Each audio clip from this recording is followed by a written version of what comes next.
In a quiet little village, there lived an old grandmother.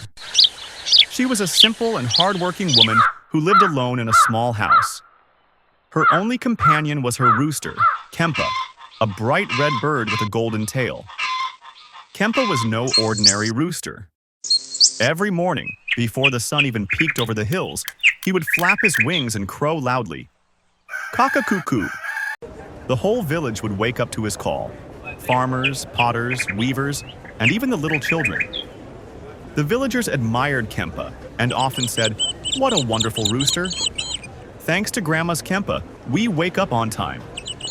Hearing this every day, Grandma began to feel proud. She thought, "It is because of my rooster that the village wakes up. Without him, people would oversleep and be lazy." Her pride slowly grew into arrogance. One day, Grandma overheard two villagers talking. Kempa crows loudly, but the truth is, the sun rises on its own. "Even if the rooster didn't crow, we would still wake up," one man said. "Yes," agreed the other.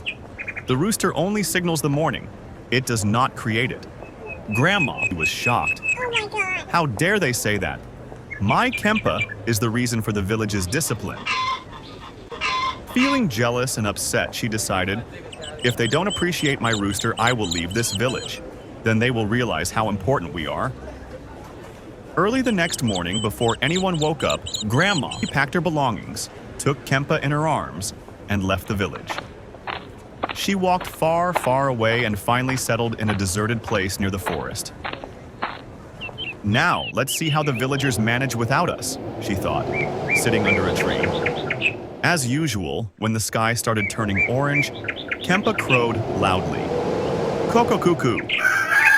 But to Grandma's surprise, she heard another rooster crowing from the village, then another, and another.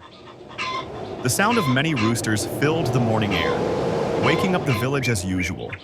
Grandma was shocked. She realized that her rooster was not the only one in the world. There were many others, and whether her rooster was there or not, the sun would still rise and life would go on. Her pride melted into humility. She laughed at herself and said, "Oh, how foolish I was. I thought I was the reason for the village's mornings, but nature does not depend on me." She thought to return to village.